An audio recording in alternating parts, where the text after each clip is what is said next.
I'm Kennedy. I'm Bill Hemmer. I'm Harris Faulkner. And this is the Fox News Rundown. Friday, March 25th, 2022. I'm Lisa Brady. The U.S. and its allies are keeping up the pressure on Russia, but the war in Ukraine is just one crisis on a lengthy list. If the world were an emergency room, the Biden White House is in triage mode. We speak with Fox's Dana Perino. I'm Chris Foster. Chef Jose Andres and his team are serving more than 200,000 meals a day to Ukrainians forced to leave their homes. All Europe and all the world should be with the Ukrainian people that they're going through a war that has no reason to exist. The least we can be doing is that the people going through this mayhem, at the very least, can be fed. And I'm Will Kane, and I've got the final word on the Fox News Rundown. It's a milestone many military experts didn't think was possible. Today marks 1 month since Russia began its carnage in Ukraine, the brutal invasion of Ukraine. But it's been a month of fierce resistance, with Russia largely unable to advance despite the mass devastation and hardship it's causing. President Biden spent the day with other world leaders in a trio of emergency summits, including a NATO meeting where Ukrainian President Volodymyr Zelensky made another appeal via video link for more weapons, still asking for planes and tanks. To save people in our cities, Ukraine needs military assistance without restrictions. Russia is using its entire arsenal against us. Also warning again that Russia's goal isn't just Ukraine. And what if Russia turns to chemical weapons? We would respond. We would respond if he uses it. The nature of the response would depend on the nature of the use. As more sanctions were announced, President Biden also telling reporters in Brussels sanctions weren't meant to deter President Putin, that the most important thing is to maintain sanctions and unity. That after a month, we will sustain what we're doing, not just next month, the following month, but for the remainder of this entire year.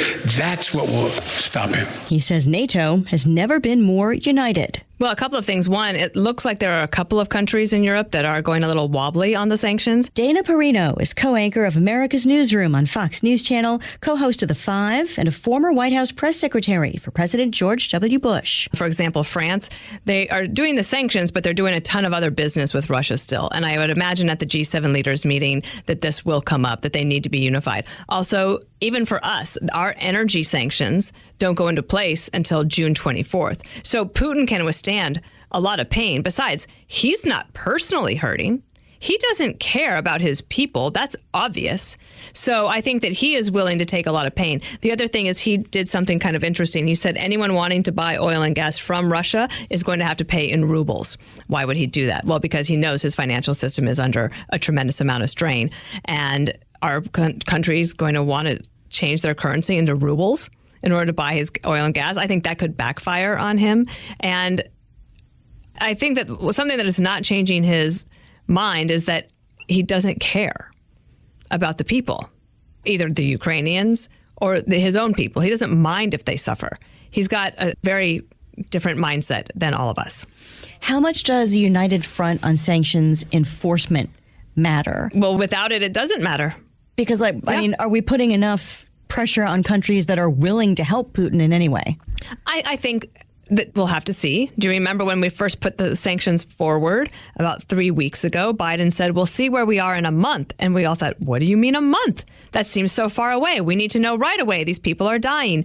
But he had a longer range view, and he was probably right on that, right? So now we are a month into the war today, and the Ukrainians are holding off the Russians better than anybody thought they might. More weapons are coming to help the Ukrainians. It's still a very precarious situation. And Putin he doesn't want to just take over Ukraine. He's demolishing it.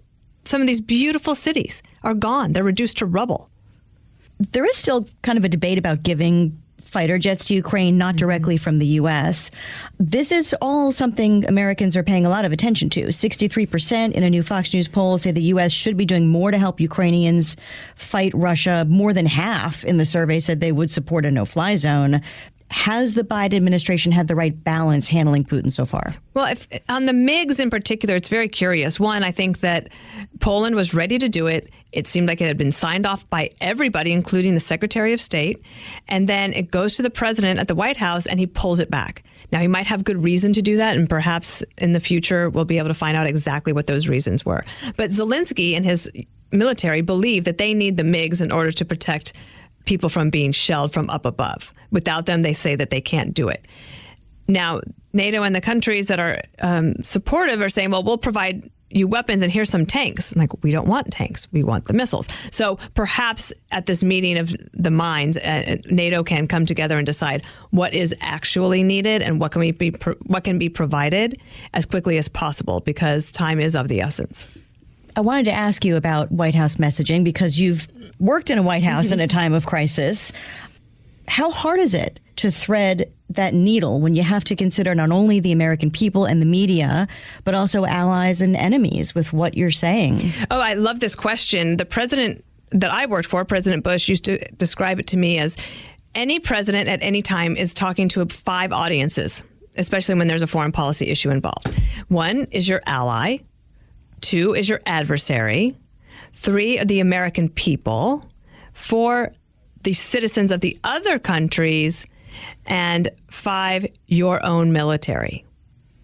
Wow. And sometimes you want to say something that will make the American people like you more, but it will sound off or wrong to your military, or it might complicate something for one of your allies, or your adversary might take it the wrong way. So there's a lot that goes into the communication. I sort of felt like one of the things that would be effective is when Putin is going on and on about the reuniting of the Ukrainian and it's just like this really weird, distorted view of history, is to have a one-word answer from President Biden. Enough. And leave it at that. And let them guess what that means. It has to be frustrating for any White House, though, if you're getting criticism on action or inaction, and maybe you're doing more than people think, but you can't actually talk about all of it. Sure, and they should not be talking about all of it. I'm super sympathetic to that. And Admiral Kirby at the press secretary at the Pentagon, I think does a very good job. And the other thing he said the other day, Admiral Kirby said, "Trust me, we are doing things we cannot tell you about." And when you see that the Ukrainians, they might not be winning, but they're not losing, I think that we have to believe him when he says that. Every White House faces some headwinds. Is it fair to say this one is facing more challenges than most? I mean, there are so many. If the world were an emergency room, the Biden White House is in triage mode. You have multiple crises happening all at once. And we're talking about Russia and Ukraine. We also have this issue where they're trying to finalize a deal with the Iranians, who are then showing off their weapons and suggesting that their IRGC doesn't need to be in a terrorism group anymore. You have the truth of the matter is there's a famine that's coming. And we all know it because the wheat can't get out of Russia and Ukraine, and there's not enough fertilizer in order to feed the world. And if you remember the Arab Spring, that wasn't just about Twitter. Wheat prices had gone through the roof. People were hungry. And when people are hungry, there will be uprisings. And when there are uprisings, there's also emigration. And people try to leave to get somewhere else. So there's all of those problems. I didn't even mention our southern border. Oh, should we talk about China? There's that issue over there as well. There are so many issues that are going on just on the foreign policy front. And so many people that are in the president's party, they just want to talk about domestic issues.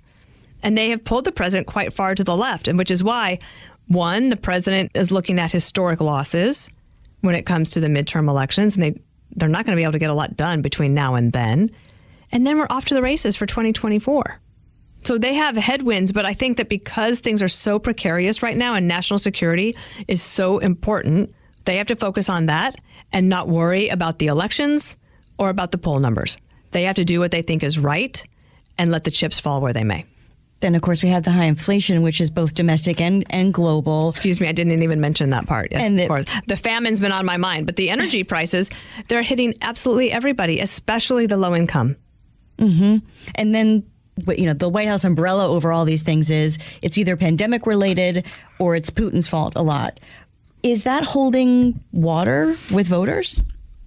No. And you look at something like the meeting that President Biden had before he went to Europe with the Business Roundtable, where Jamie Dimon, the CEO of JP Morgan, implored the president to create a Marshall Plan for natural gas energy production. So when you have one of the biggest Democratic donors who runs one of the biggest financial institutions in the world telling you that you need to have a Marshall Plan for energy and oil exploration, there might be some changes.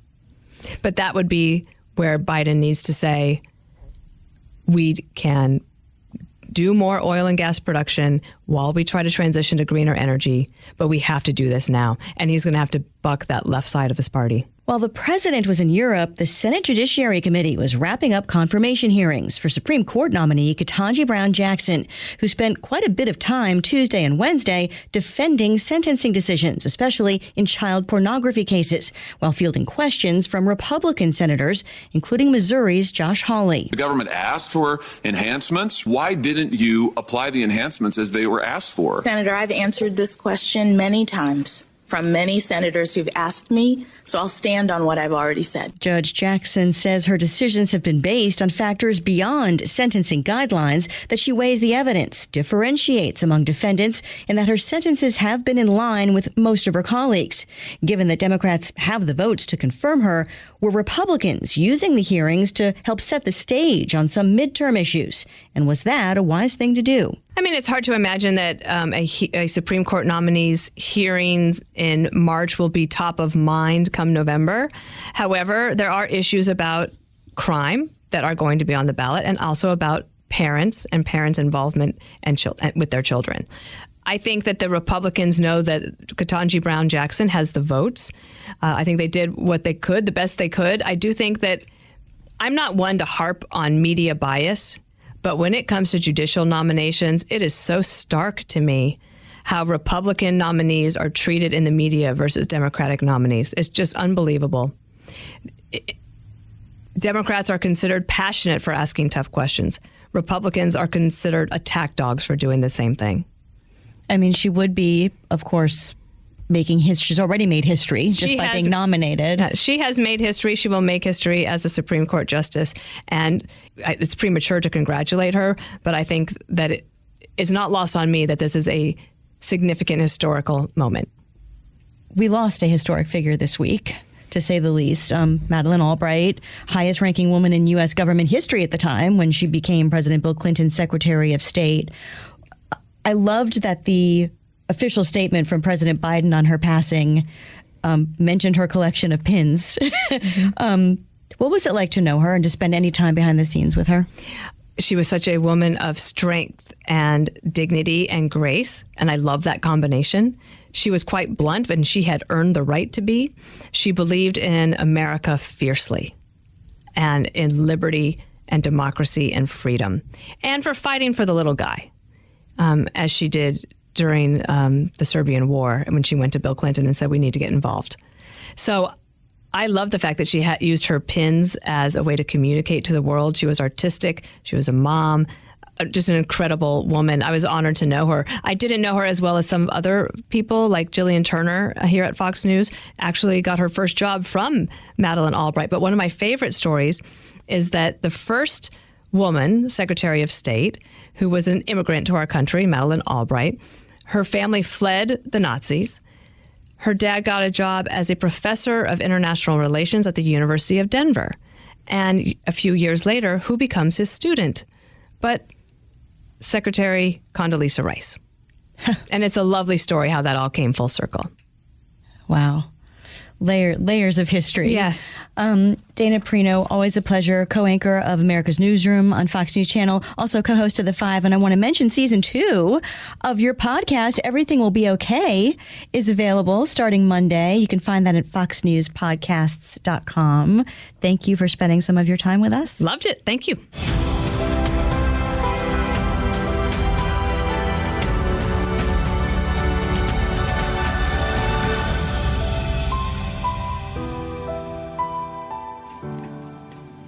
This is Will Kane with your Fox News commentary coming up. I'm Chris Foster. The United Nations says about 10 million Ukrainians, a quarter of the population, have left their homes since the start of the Russian invasion a month ago. Some have left the country. Some are still in Ukraine in cities considered more safe, at least for now. They need a place to stay, and of course, they need to eat. Jose Andres is helping with that. The chef and restaurant owner has a nonprofit organization called World Central Kitchen that provides meals to people in need due to crises like natural disasters and, in this case, war. As soon as we saw the first bombs and the attack began by the Russians, World Central Kitchen team landed here. He spoke with us from Lviv, Ukraine. From there, we've expanded across 6 countries. Obviously, we're inside Ukraine in more than 19, 20 cities, probably a few more. By now, we are now in countries like Spain, where I am from, in Madrid, where there is a Ukrainian refugee welcoming center, where we are there 24/7, also feeding people. We are doing more or less around 200,000 meals right now, and the number keeps increasing as the shelters become sometimes slightly bigger every day. Right. How do you even know where to go in a situation like this? It's not like where it's not so centralized. Is there coordination with local governments? What's the infrastructure for these people being taken care of? Well, remember, we are restaurant people. We're chefs. We're cooks. We have it in our blood, not waiting to be called, but to find the people. When our modus operandi is food people, restaurants, farmers. Who knows better any city than chefs and restaurant owners?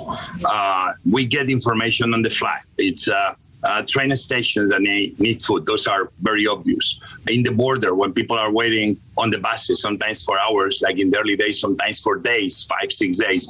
We learn by having something is very important and everybody forgets. Not by being on a room planning, but by being with boots on the ground and scouting the situation. That's why we are in more than 750 delivery places, because since day one, the thing we've been doing is let's start cooking, let's start bringing food with us, let's start scouting. A lot of times in these situations, international food aid might be, okay, here's some bags of flour, here's some military ready-to-eat meals. You're trying to do something to care for these people and make them feel cared for. Well, I mean, at the end of the day, how many restaurants are there in planet Earth? We're talking about millions and millions of restaurants. Obviously, if this was a hurricane like in Bahamas, where the northern islands were totally wiped out and was no one place to cook, there we will build our own big kitchen. Here we have our kitchen, 20 minutes from Medica in the town of Shimish, where we have a huge kitchen that we can do 500,000 meals a day if we have to. But everywhere else, we use food trucks, catering companies, restaurant partners, that they become our friends. We support them with know-how. We support them, obviously, financially. We support them in any way we can, getting the food.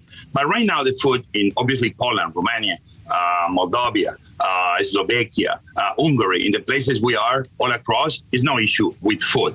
Inside Ukraine, I'm in Lviv. If you come with me to the supermarkets have food. If you come with me to restaurants, where right now I can see one, the restaurant is full with people having dinner, people having coffee. It's kind of this situation where in Lviv things is not a war in Ukraine, and we know that we are receiving photos by partners in places like Kyiv and others that they are under shelling or they are under bombing. This is the situation we live in Ukraine, that somehow looks like nothing is happening in Lviv until we don't hear the alarms going up because a missile may be coming, and all of a sudden, not too few hundred kilometers away, people are dying in the front lines. This is how crazy a war may be in a country. Yeah, I mean, and some of them are dying of dehydration. They're dying of starvation in Mariupol. When you see these people but when your guests, what are you hearing from them? What are you seeing in their faces? Is it relief? Is it some residual terror? Yesterday night, I was checking our operations in Medica, and was this woman that she was carrying a very big piece of luggage. The woman was older, probably in her 70s, and you could see that she had no more tears to give, but still she was crying. It's this kind of amazing, crazy situation that breaks your heart. We got very quickly, obviously, a translator, and the message was, I lost my son. My son died. This is the situations you find when you see children that when you're giving them a plate of food or a sandwich or candy, the first thing they tell you, my dad stay behind. When you cross and you see sometimes that the fathers or the brothers are the ones driving their family to the border and they say goodbye. Not to make it dramatic, but we know that goodbye means a lot of things because those young men are going back with only one idea, to defend their country. And when you see those moments, those goodbyes, you really cannot help it but have a tear or two because you are suffering in a way like them. Even you cannot understand what they're going through. Yeah. This is the many situations you will face in the border or inland inside Ukraine. You've been in dangerous situations before, but not like this. You've never tried to be activated in an active war zone. But like you said, Lviv is this sort of bastion of peace. But are you concerned that Lviv could be next? Last week when I was here in Lviv as I was leaving and I was getting on my plane, I saw this sequence of missiles that hit a few kilometers outside the city of Lviv, very close to the border with Poland. All of a sudden, you realize that the war is moving west. Obviously, not the same as Kiev is suffering and other cities, but what you do is making sure that you have good systems in place, that you don't put anybody in more danger than necessary, but this is the reality. The war is fought many ways. We are an organization of peace, we're an organization of feeding, and what we are very proud is to know that there are cooks. Many of them could be away from their restaurant, away from their city. They could be in the safety of one country that is welcoming them. They could be working in another restaurant somewhere in Europe. But those men and women decide to stay, to keep doing what they know best, which is to gather the food, to light the kitchen in any way or form they can, to start cooking and start feeding anybody that is in need. Well, in a shelter, well, in a tunnel, or in a neighborhood. This is what gives me a little bit of joy, is to know that those men and women are doing it. And the least we can be doing as World Central Kitchen is to be near them, organizing the system, organizing the food, making sure that when we can, they receive truckloads full of fruit and non-perishables so they can keep feeding their people, which right now they are our people.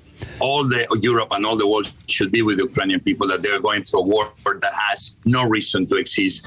The least we can be doing is that the people going through this mayhem, at the very least, can be fed and can be receiving water. Even we know some people are having a hard time right now at getting those things. I've spoken with chefs before who said they got into this just for the love of feeding people, this very fundamental thing. And what you're doing, obviously, is taking that to a much bigger level. Did you feel that as a kid growing up, that is this why you wanted to cook? Listen, I think everybody forgets that. I don't want to get too romanticized here, but the first gift in a tangible form that we receive as humans in the moment we're born is food. When our mothers brings us close to their bodies and feed us. And even if we are highly unaware, I think that moment seals the connection between humans and food. That food is a moment of goodness. That food is a moment of saying you're welcome. That food is something you may share with a stranger. That food is this moment that you say longer tables will win the day. And higher walls have no space. And why I do what I do? Because it's what everybody does. What do you do with the people you love? Or the new people you meet? You invite them to a restaurant, or even better, you invite them home, you sit them in your table and you break bread.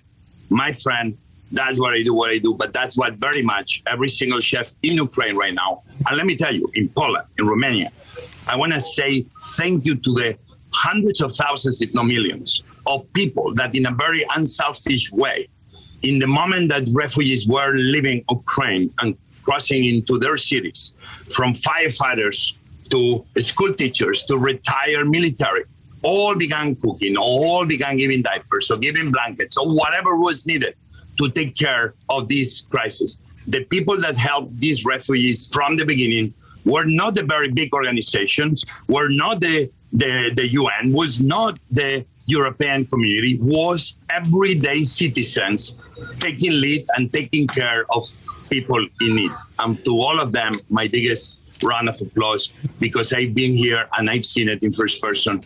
They are, to me, the other heroes of this crisis. When you get back to the U.S. after missions like this, does it take a while for it not to seem a little inconsequential, a little silly to get back to the fancy restaurant life? Well, I'm one person. We have now hundreds and hundreds of volunteers. I have a lot of people that came from different parts of the world that they are volunteering with us in different situations. And everybody obviously has a moment, right? Yesterday was the birthday of my daughter, and I'm going to miss it. And very soon it's going to be a very important moment of my other daughter. Is a big graduation moment, and I think I'm going to miss it.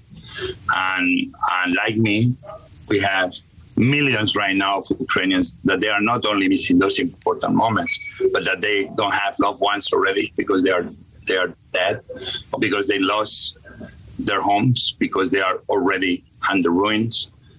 So yes, it puts in perspective what life is, right?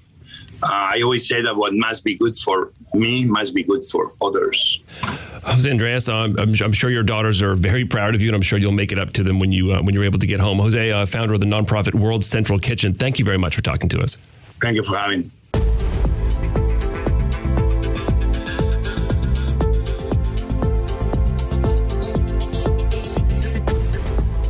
From the Fox News Podcasts Network. Download and listen to Tyrus and Timpf. Every week, Fox Nation host Tyrus and Fox News contributor Kat Timpf give their hot takes, explore weird headlines, and share amusing stories. Subscribe and listen now by going to foxnewspodcasts.com. Subscribe to this podcast at foxnewspodcasts.com. And now, some good news with Tanya J. Powers. The medical professionals at Orlando Health Arnold Palmer Hospital for Children have a new coworker who goes by the name of Parks. Parks is a 2-year-old golden retriever and is the only facility dog at Arnold Palmer. Kimberly Burbage is a child life specialist there, helping kids cope with being in the hospital. And she told me she's been interested in starting a program like this for several years. She's also Parks' handler and says Parks works with patients alongside her. Some of them are chronic patients who maybe just need that extra support, kind of that judgment-free love that dogs can give everyone. He can help work as motivation for some of our kids. So if we have a child, for example, who is struggling to meet their goals set by their physical therapist or by their physicians, Parks can kind of work alongside them. Parks is a graduate from Canine Companions, a nonprofit group that trains canines to be service dogs and facility dogs. He had 2 years of training before joining the hospital and knows more than 40 commands, which Kimberly says they're using to accomplish physical therapy tasks for the patients. We've been working on him to get into a wagon, and that way the children can pull him around in the wagon, which might be helpful for anyone, but especially some of our kids who really need to move around that are kind of not wanting to. They build on commands to accomplish things like the wagon pull. So that command we built from jump, which would be him jumping into the wagon, and then sit, which would be him sitting down, and then a stay, so that way he stays right in that nice sit-up position, and then our patients can pull him around. Parks also knows how to push elevator buttons, open automatic doors, and the kids even get to walk him. We'll hook up a second leash to Parks, and then they can walk the dog with me holding Parks and with my leash to be under control, but then also they get to hold their leash and walk him around the unit. She says he's also been helpful in reducing anxiety. They love everyone, so it's a very non-judgmental time. It's a very calming time, so just that rhythmic petting sometimes can help with anxiety and help support them. Best of luck to Parks in his new job and to the kids he's working with. Tanya J. Powers, Fox News.